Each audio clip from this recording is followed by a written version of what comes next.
Hello बच्चों, कैसे हो आप। अपना आज का टॉपिक है सॉल्ट एनालिसिस।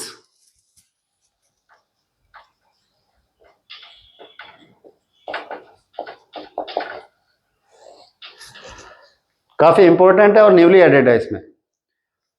एक्चुअली कोई भी सॉल्ट अपने को गिवन होता है, उसका अपने को आइडेंटिफाई करना होता है कि इसमें कौन सा कैटाइन और कौन सा एनाइन प्रेजेंट है। इसके लिए अपने को स्टेप बाय स्टेप टेस्ट किए जाते हैं और ये कंफर्म किया जाता है कि उसमें कौन सा कैटाइन और कौन सा एनाइन प्रेजेंट है। तो किसी भी सॉल्ट के एनालाइज करने के लिए दो तरह के टेस्ट स्टार्टिंग में किए जाएंगे। पूरा अगर देखा जाए इसमें तो दो तरह के टेस्ट इन्वॉल्व होते हैं इसमें, to type of test.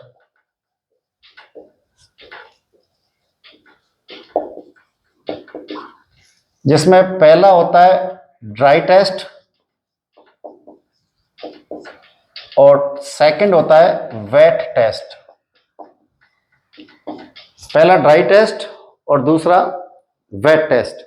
Dry test में ओनली बस कोई सॉल्यूशन नहीं बनाया जाएगा, इसके सॉलिड स्टेट में या जो भी जैसा भी गिवन होगा उसी में अपने को टेस्ट किया जाएगा। और जो ये वेट टेस्ट है इसमें एक्वस सॉल्यूशन बना करके फर्दर इसमें क्वालिटेटिव एनालिसिस किया जाता है। तो देखिए बेटा, इसमें जो ड्राई टेस्ट है ये कई तरह के किया जाएगा, जिसमें पहला फिजिकली एग्जामिनेशन।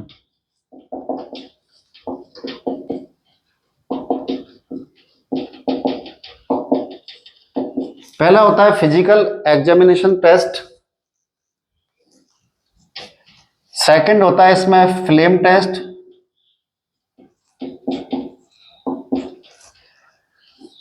थर्ड होता है borax bead test.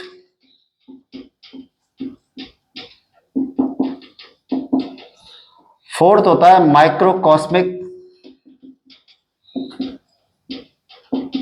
Beat test. Fifth होता है इसमें charcoal cavity test.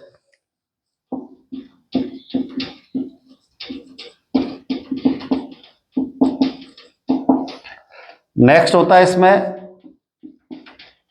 Cobalt nitrate test.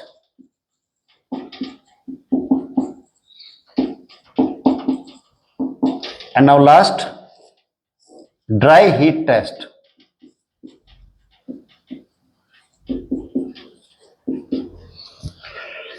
एक बार वापस से मैं आपको बोल देता हूं, इसमें जो सॉल्ट एनालिसिस है उसमें किसी भी गिवन सॉल्ट में अपने को एनालिसिस करना है। तो बेटा देखिए, कोई भी सॉल्ट होता है उसमें दो तरह के पार्ट होते हैं, एक कैटायनिक पार्ट और दूसरा एनायनिक पार्ट। हमको दोनों ही तरह के पार्ट का सेपरेटली टेस्ट करना होता है। तो स्टार्टिंग के जो स्टेप्स हैं उसमें दो तरह के टेस्ट करेंगे। पहला होता है इसमें ड्राई टेस्ट और दूसरा होता है वेट टेस्ट। ड्राई टेस्ट में किसी भी तरह का कोई सॉल्यूशन नहीं बनाया जाएगा, जस्ट उसको ड्राई फेज में ही टेस्ट किया जाएगा। जिसमें पहला होता है फिजिकल एग्जामिनेशन टेस्ट, सेकंड होता है इसमें flame test, borax bead test, microcosmic bead test, charcoal cavity test, cobalt nitrate test, dry heat test. वहीं पर जो वेट टेस्ट की बात करेंगे तो वेट टेस्ट दो तरह का हो जाएगा। एक प्रिलिमिनरी टेस्ट आएगा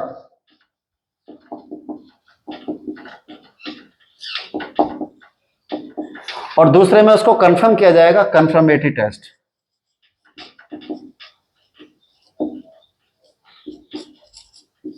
कंफर्मेटरी टेस्ट इस तरह से अपने को इनका एनालिसिस करना होगा। एक एक करके अपने को सबको स्टडी करना है और नोट्स भी आपको तैयार करना है। एक बार फिर से आप देख सकते हैं, वेट टेस्ट करने के लिए आपको एक्वस सॉल्यूशन बनाना होगा अपने को, और एक्वस सॉल्यूशन में दो तरह से किया जाएगा। पहला प्राइमरी या प्रीलिमिनरी टेस्ट और दूसरा आएगा इसमें कंफर्मेटरी टेस्ट, जिसमें कंफर्म किया जाएगा कि फला कैटायन या फला एनायन इसमें प्रेजेंट है। आप इसको प्लीज नोट कर लीजिए। कंटिन्यू करते हैं। अभी ड्राई टेस्ट की बात करेंगे एक एक करके। तो इसमें सबसे पहला जो टेस्ट है वो है फिजिकल एग्जामिनेशन टेस्ट। एक्चुअली कि आपको कोई भी सॉल्ट दिया हुआ तो सॉल्ट को अपन को बस फिजिकली किस तरह से उसको आइडेंटिफाई कर सकते हैं, जस्ट आइडिया लगेगा इसमें। तो जैसे मान लीजिए अगर कोई भी सॉल्ट, कलरफुल सॉल्ट दे रखा है, ब्लू कलर का, रेड कलर का, एनीथिंग एल्स, अगर इस तरह से कोई कलरफुल सॉल्ट है तो ये मान के चलना है कि वो डी ब्लॉक का कैटायन उसमें कोई ना कोई प्रेजेंट है। तो अगर कोई कलरफुल सॉल्ट है तो समझ लेंगे हम उसमें कि डी ब्लॉक का कोई भी कैटायन प्रेजेंट है। इसी तरह से इफ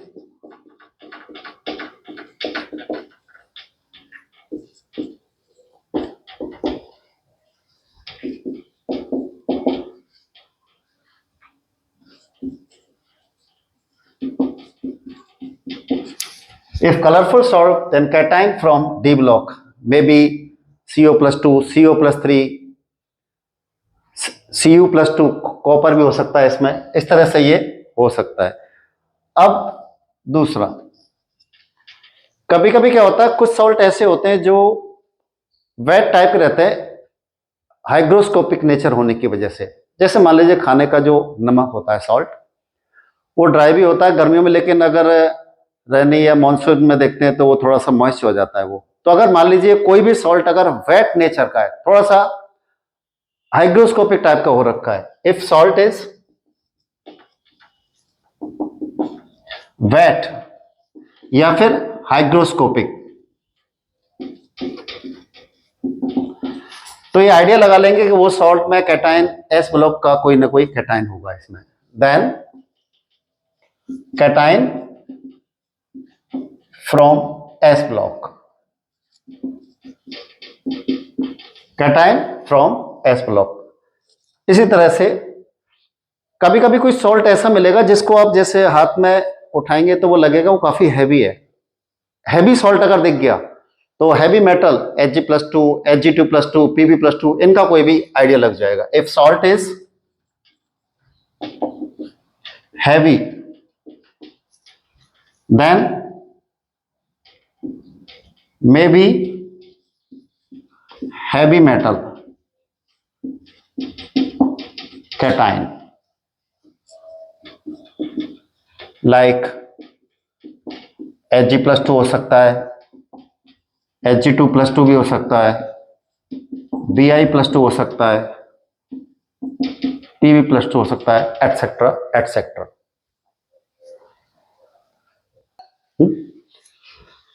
इसी तरह से जैसे अभी तक एक बार मैं आपको वापस हल्का से रिवाइज कर दूं, आप सॉल्ट एनालिसिस में ड्राई टेस्ट हम लोग कर रहे हैं, जिसमें पहला मेथड होता है फिजिकल एग्जामिनेशन टेस्ट। इसमें सॉल्ट को जस्ट एक फिजिकली एग्जामाइन किया जाएगा कि कौन से कैटेगरी का कैटायन हो सकता है या एनायन भी हो सकता है। तो पहला इसमें देखा था हमने, अगर मान लीजिए कोई भी सॉल्ट कलरफुल आपको मिला हुआ है, colourful salt, then it may be from D block, तो वो डी ब्लॉक का मिलेगा अपने को।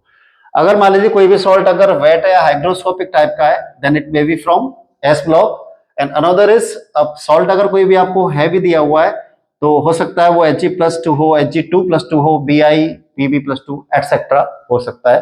Another one is if salt have own smell,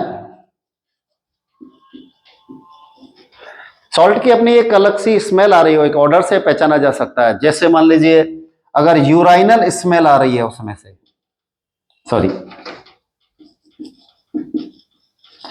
तो आइडिया लगेगा इसमें अमोनियम सॉल्ट प्रेजेंट है। इसी तरह से अगर मान लीजिए विनेगर स्मेल आ रहा है तो आइडिया लगेगा इसमें या तो ऑक्सिलेट होगा एनायन या फिर ये एसीटेट होगा। ये अपना फिजिकल एग्जामिनेशन है। एक बार मैं इसको वापस से रिवाइज कर देता हूं। फिजिकल एग्जामिनेशन में अपने को चार तरह से आइडिया लगाए जाएंगे। जस्ट क्वेश्चन ऑप्शन में ऐसे बनेगा कि अगर मान लीजिए कोई सॉल्ट है उसकी विनेगर स्मेल है, देन इट मे बी, तो आपके पास आइडिया में चार ऑप्शन मिल जाएंगे, इजीली आप उसको पकड़ सकते हैं। या फिर मान लीजिए ऑप्शन में यह आ जाएगा कोई सॉल्ट हैवी है तो वो कौन सी क्लास से रिलेशनबल से, वो कहां से आएगा, तो आपको आइडिया लगाना पड़ेगा। तो अगर कलरफुल है तो डी ब्लॉक का मानेंगे, अगर मान लीजिए वो वेट है या फिर हाइग्रोस्कोपिक है तो एस ब्लॉक का मानेंगे, और अगर मान लीजिए वो हैवी है, heavy, then may be Hg, इस तरह से आएगा। और लास्ट इसमें आता है स्मेल के बेसिस पर देखेंगे, अगर यूराइनल स्मेल आ रही है तो फिर वो अमोनियम आएगा, और अगर मान लीजिए विनेगर लाइक स्मेल है तो फिर वो क्या आएगा इसमें, या तो ऑक्सिलेट या फिर एसिटेट आएगा। आप इसको प्लीज नोट कर लीजिए।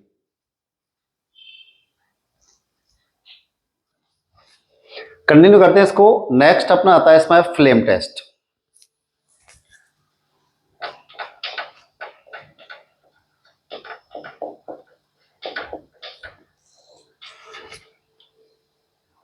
इसका मेथड है, एक बर्नर होता है बुनसेन बर्नर।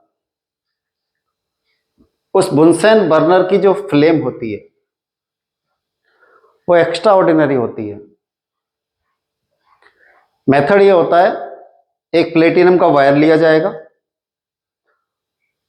और उसमें जो सॉल्ट आपको दिया हुआ है, जो भी सॉल्ट है, उसमें थोड़ा सा HCl मिलाया जाएगा और HCl मिलाकर के उसका पेस्ट तैयार करेंगे। जब उसका पेस्ट बन जाएगा तो उसको प्लेटिनम के वायर पर पेस्ट को लिया जाएगा और जो बुनसेन बर्नर है उस बुनसेन बर्नर की फ्लेम पर उसको बर्न किया जाएगा। तो there are so many observations आपको मिलेंगे। तो सबसे पहले जो बुनसेन बर्नर की जो फ्लेम है इसके बारे में जानना बहुत जरूरी है, क्योंकि इसमें से क्वेश्चंस आते हैं कि फ्लेम टेस्ट के रिगार्डिंग। तो देखिए बेटा, इसमें जो फ्लेम टेस्ट है उस फ्लेम टेस्ट में जो फ्लेम होती है वो 3 पार्ट होते हैं उसके। एक तो इनर पार्ट, एक इससे ऊपर वाला पार्ट और ये हो जाएगा सबसे ऊपर वाला पार्ट। ये फ्लेम है, बुनसेन बर्नर की फ्लेम है। 3 पार्ट हो गए, अपर, मिडिल, लोअर। जो 3 पार्ट आपको दिखाई दे रहे हैं, ये वाला जो है ये नॉन ल्यूमिनस होता है।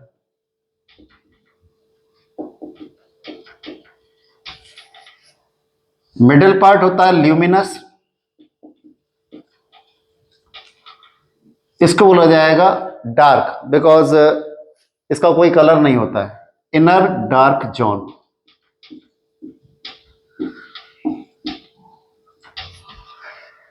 वापस से देखिए, इसमें 3 पार्ट है, इस फ्लेम के 3 पार्ट है, ये अपर, मिडिल और ये लास्ट वाला इनर पार्ट।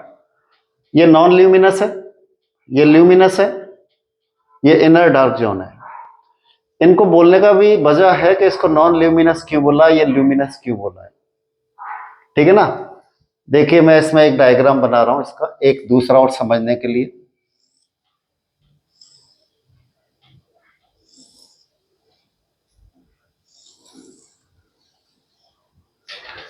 जैसे मान लीजिए ये फ्लेम है, इसमें टेम्परेचर के बेसिस पर होता है, टेम्परेचर के बेसिस पर इसका टेम्परेचर सबसे कम रहेगा लोअर वाले का। तो ये जो 2 हैं इनमें टेम्परेचर के बेसिस पर उसको सॉल्ट को जब हीट करेंगे तो कलर दिखाई देगा। उसकी वजह मैं आपको बताऊंगा कि वो कलर क्यों आता है स्पेशल।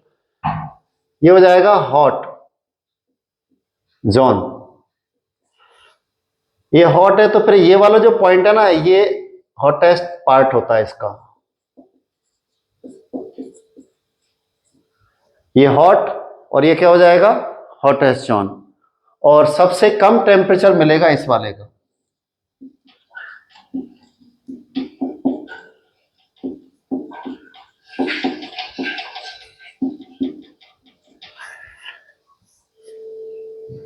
दिखाई देने के बेसिस पर 3 पार्ट हो गए, नॉन ल्यूमिनस, मिडिल वाला ल्यूमिनस और लोअर वाला डार्क जोन। टेम्परेचर के बेसिस पर 3 पार्ट हो गए, ऊपर वाला हॉट, मिडिल वाला हॉटेस्ट और जो सबसे लास्ट में उसका टेम्परेचर कम है। मतलब इसका ये हुआ कि जब बुनसेन बर्नर में कोई भी फ्यूल वगैरह लिया जाएगा तो वो बर्न करेगा, उसके हाइड्रोकार्बन्स वगैरह बर्न करते हैं, तब जाके वो फ्लेम दिखाई देता है। तो यहां पर इस पूरी फ्लेम में जो मिडिल वाला पार्ट होता है ना, ये वाला पार्ट, इसका टेम्परेचर सबसे ज्यादा रहेगा और यहां पर टेम्परेचर कम रहेगा। तो इसका फायदा अपने को कैसे मिलेगा, जैसे कुछ सॉल्ट ऐसे होते हैं जो कम टेम्परेचर पर ही डिकम्पोज हो जाते हैं और कुछ सॉल्ट ऐसे होते हैं जिनको डिकम्पोज होने के लिए ज्यादा टेम्परेचर की जरूरत पड़ती है। तो उसी के बेसिस पर किया जाएगा। स्टार्टिंग में इस फ्लेम में ऊपर की तरफ सॉल्ट को रखा जाएगा, या तो कलर वो ऑब्जर्व करवा देगा, अगर ऑब्जर्व नहीं करवाएगा फिर हम उसको नीचे की तरफ लेके जाएंगे, क्योंकि उसका मतलब उसको ज्यादा टेम्परेचर की जरूरत है, तब जाके वो कलर देगा।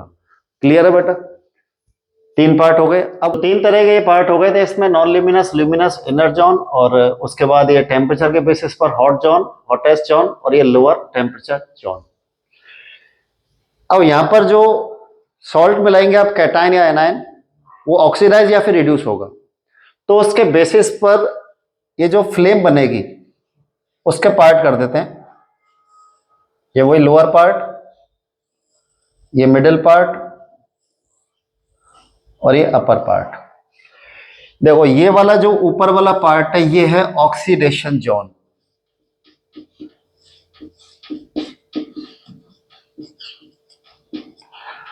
और जो बीच वाला पार्ट है इसको रिडक्शन जोन बोलते हैं।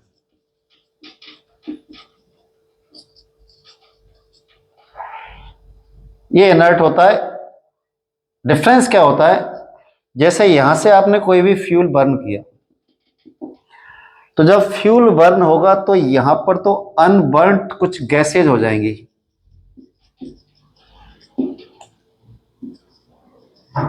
अनबर्न्ड गैस हो जाएंगी, सॉरी। इधर की तरफ अनबर्न्ड कार्बन होगा ऊपर की तरफ, इसलिए ज्यादा यहां पर।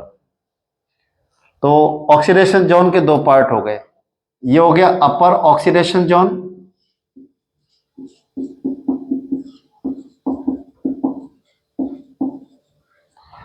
और ये वाला पार्ट हो गया इसका lower oxidation zone.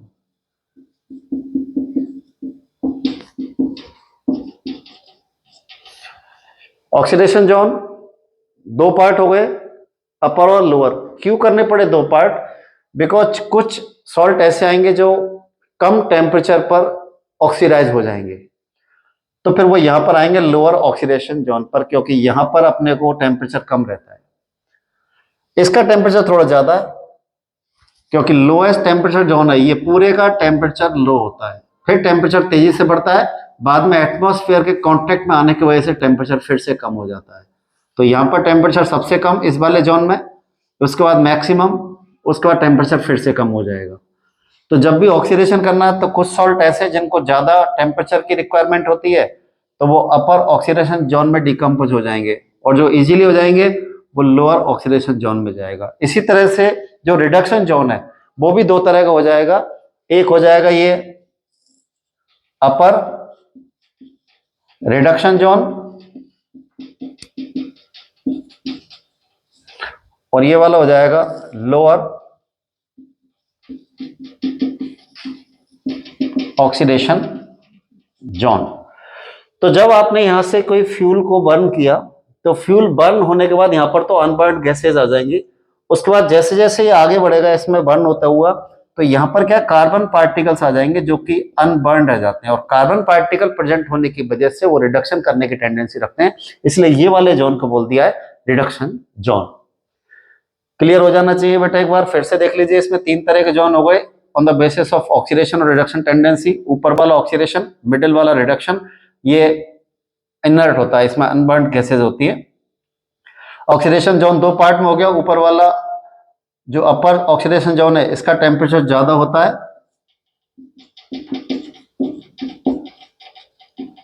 High temperature का मतलब ये नहीं है कि जो ये हॉट जोन है उससे भी ज्यादा। हॉट जोन में ये पूरा जो जोन है उसमें टेम्परेचर सबसे ज्यादा है ऑक्सीडेशन जोन में, और जो ये वाला जो दिखाई दे रहा है ऑक्सीडेशन, इसमें लो टेम्परेचर है। इसी तरह से रिडक्शन करेंगे तो ये तो हॉटेस्ट जोन होता है, तो यहां पर मैक्सिमम टेम्परेचर हो जाएगा। तो जब हाई टेम्परेचर में रिडक्शन करना है तो इधर की तरफ उसको बर्न करना पड़ेगा प्लेटिनम बाय पर, और यहां पर हो जाएगा लो टेम्परेचर। ये पूरा था। एक बार मैं आपको इसको वापस से रिवाइज कर देता हूं। फ्लेम टेस्ट अपने को करना है अभी। फ्लेम टेस्ट करने के लिए सबसे पहले ये जानना जरूरी है कि जो बुनसेन बर्नर होता है उसमें कितने पार्ट होते हैं और उनका क्या क्या फंक्शन होता है। तो सबसे पहले जो बुनसेन बर्नर है उसके फ्लेम के तीन पार्ट होते हैं। ऊपर वाला पार्ट जो हो जाएगा जो कि येलो इस टाइप का होता है वो होता है नॉन ल्यूमिनस, और बीच वाला पार्ट जो हल्का सा रेडिश टाइप का होता है वो ल्यूमिनस होता है, और लोअर पार्ट हो जाएगा इनर डार्क जोन। यहाँ पर अनबर्न्ड गैसेज होते हैं, तो इसका टेम्परेचर सबसे कम होता है। टेम्परेचर के बेसिस पर तीन पार्ट हो गए इस फ्लेम के। ऊपर वाला पार्ट हो जाएगा हॉट, और उसके नीचे वाला पार्ट हो जाएगा हॉटेस्ट, इसका टेम्परेचर ज्यादा है। जो ये वाला पार्ट है हॉट जोन, उससे ज्यादा टेम्परेचर किसका रहेगा? हॉटेस्ट जोन का रहेगा। और जो लास्ट वाला जो ये वाला डार्क जोन होता है इसमें टेम्परेचर सबसे लोएस्ट होता है, ये यहाँ पर कोई भी रिएक्शन नहीं होती है। उसके बाद ऑक्सीडेशन या रिडक्शन के बेसिस पर इसी फ्लेम के 3 पार्ट हो गए। ऊपर वाला जो पार्ट है ये ऑक्सीडेशन जोन है, इससे नीचे वाला जो मिडिल पार्ट है ये रिडक्शन जोन है, और लास्ट वाले में अनबर्न्ड गैसेज होते हैं।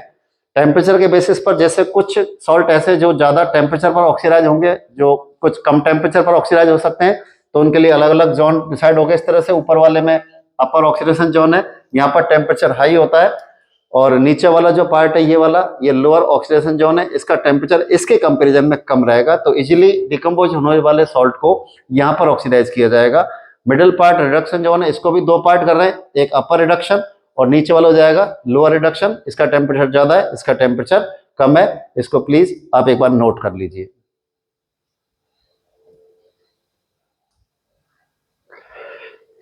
कंटिन्यू करते हैं इसको, फ्लेम टेस्ट को।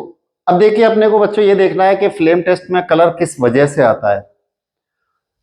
तो इसका तरीका ये होता है, पहले कोई भी ड्राई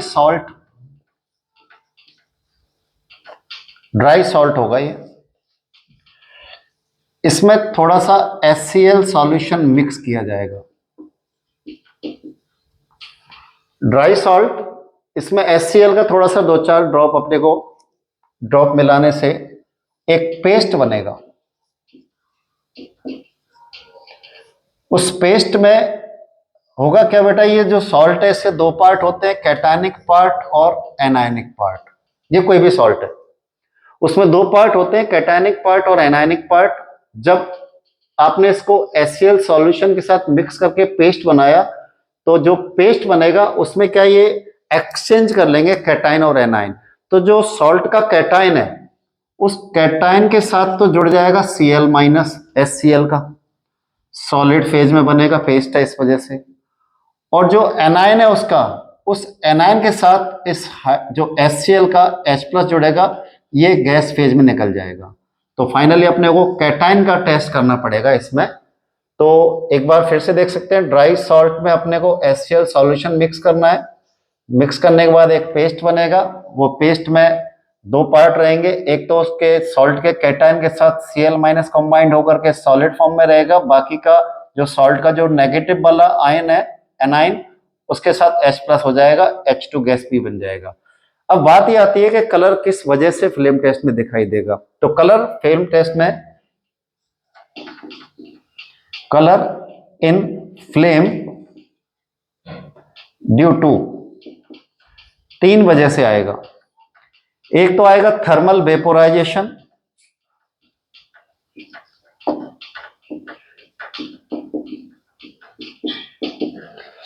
उसके बाद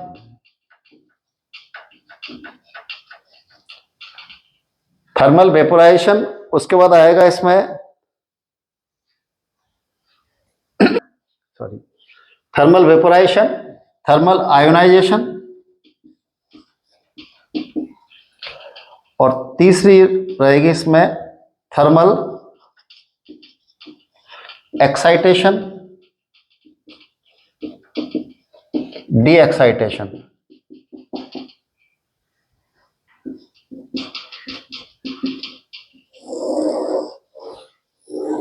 ये 3 वजह। तो एक बार मैं समझा देता हूं आपको कैसे होता है ये जो कैटायन के साथ Cl माइनस आया है, Cl माइनस HCl ही क्यों मिलाया है इसमें, आप ये भी बोल सकते हो मेरे से कि सर इसमें HCl ही क्यों मिलाया, अदर एसिड भी तो है वो क्यों नहीं मिलाए। तो इसलिए क्योंकि जो क्लोराइड सॉल्ट्स होते हैं ना वो इजीली वेपोरेबल होते हैं, वोलेटाइल होते हैं, वो तो इजीली वेपर बना देते हैं, क्योंकि आपको जस्ट फ्लेम टेस्ट ही करना है इसमें। तो कलर फ्लेम में किस वजह से आएगा, थर्मल वेपोराइजेशन, थर्मल आयनाइजेशन और thermal excitation and D excitation. कैसे होता है, आपने उस फ्लेम में क्या किया, ये फ्लेम है, इसके प्लेटिनम के वायर पर सॉल्ट को रखा। अब सॉल्ट को रखने के बाद क्या हो जाएगा, ये पेस्ट को रखा आपने, तो पेस्ट को रखने के बाद ये तो गैस बन के चला जाएगा, और फाइनली इसमें रिमेनिंग पार्ट कौन रहेगा, कैटायन के साथ Cl, जो कि किस फेज में रहेगा, सॉलिड फेज में रहेगा। तो देखिए बेटा इसमें सबसे पहले तो क्या होगा, सॉलिड फेज का जो Cl है ये आप इसको हीट कर रहे हैं, हीट करने की वजह से ये वेपर फेज में आ जाएगा, पहला स्टेप, क्योंकि हीट कर रहे हैं, हीट करने से वो जो सॉलिड है वो वेपर हो जाएगा, इसलिए थर्मल वेपोराइजेशन हुआ। उसके बाद आप इसको फर्दर हीट कर रहे हैं क्योंकि अभी फ्लेम टेस्ट कंटिन्यू चल रहा है, तो इसमें जो ये Cl है, Cl गैस है, ये आयनाइज हो जाएगा। आयनाइज होने का मतलब अब जो वापस से ये कैटाइन और Cl माइनस अलग से हो जाएगा। पहले आपने क्या किया, जो पेस्ट था, ये पेस्ट इसको प्लेटिनम वायर पे लगाया, तो पेस्ट में से जो सॉलिड वाला पार्ट था कैटाइन के साथ जो Cl मिला, वो हीट आने की वजह से वेपराइज हो गया, गैस फेज में बन गया, पहला स्टेप। दूसरे स्टेप में क्या हो गया, जब आपने इसको कंटिन्यू फ्लेम में रखा तो दोनों कैटाइन और जो Cl माइनस था वो सेपरेट होकर के आयनाइजेशन हो गया। उसके बाद सारा काम इस कैटाइन का है, क्योंकि जो लास्ट है वो है थर्मल एक्साइटेशन, डी एक्साइटेशन। अब होता क्या, कंटिन्यू हीट आने की वजह से जो मेटल है, ये मान लीजिए मेटल है, इसका ये न्यूक्लियस है, इसमें इलेक्ट्रॉन है, तो जब आप हीट कर रहे होते हैं तो इलेक्ट्रॉन को एनर्जी दे रहे होते हैं। जब इलेक्ट्रॉन को एनर्जी देंगे तो इलेक्ट्रॉन उस एनर्जी को एब्जॉर्ब करके अपर शेल में एक्साइट कर जाता है बोर मॉडल के अकॉर्डिंग। तो इलेक्ट्रॉन यहां से क्या हो जाएगा, अपर शेल में एक्साइट कर जाएगा। अपर शेल में स्टेबल होता नहीं है, वो वापस आएगा, जब वापस आएगा तो एनर्जी रिलीज करेगा, और एनर्जी रिलीज करेगा तो एक फोटोन की फॉर्म में एनर्जी को रिलीज करेगा, और यही फोटोन उसके कलर के लिए रेस्पॉन्सिबल आएंगे। क्लियर? देखिए बेटा एक बार फिर से, आपने फ्लेम टेस्ट किया, ड्राई टेस्ट, जो भी ड्राई सॉल्ट ले उसमें आपने HCl का सॉल्यूशन मिक्स करके पेस्ट बना लिया, और पेस्ट में उसका एक्सचेंज हुआ तो कैटाइन के साथ Cl आया तो सॉलिड पेस्ट बना, और एनाइन के साथ H+ आ गया। फ्लेम के साथ प्लेटिनम वायर में उस पेस्ट को आपने फ्लेम में डाल दिया। फ्लेम में डालने से जो सॉलिड वाला पार्ट है जिसमें कैटाइन के साथ Cl जुड़ा है, वो पहले तो हो जाएगा उसमें वेपोराइजेशन। वेपोराइजेशन हुआ तो ये जो सॉलिड था वो वेपर में कन्वर्ट हो गया। उसके बाद फर्दर हीट करने से जो वेपर बनी है उसमें जो कैटाइन और Cl माइनस है वो सेपरेट हो जाएंगे, आयनाइजेशन हुआ। उसके बाद और फर्दर हीट करने से क्या होगा, इसमें जो कैटाइन वाला पार्ट है, जो मेटल वाला पार्ट है, इसमें इलेक्ट्रॉन का एक्साइटेशन होगा। पहले इलेक्ट्रॉन अपर शेल में चला जाएगा और वहां से जब वापस आएगा तो एक पर्टिकुलर फोटॉन्स को रिलीज करेगा, और ये पर्टिकुलर फोटॉन्स को रिलीज करने की वजह से वो कलरफुल दिखाई देगा। ठीक है बेटा, ये प्लीज नोट कर लीजिए आप।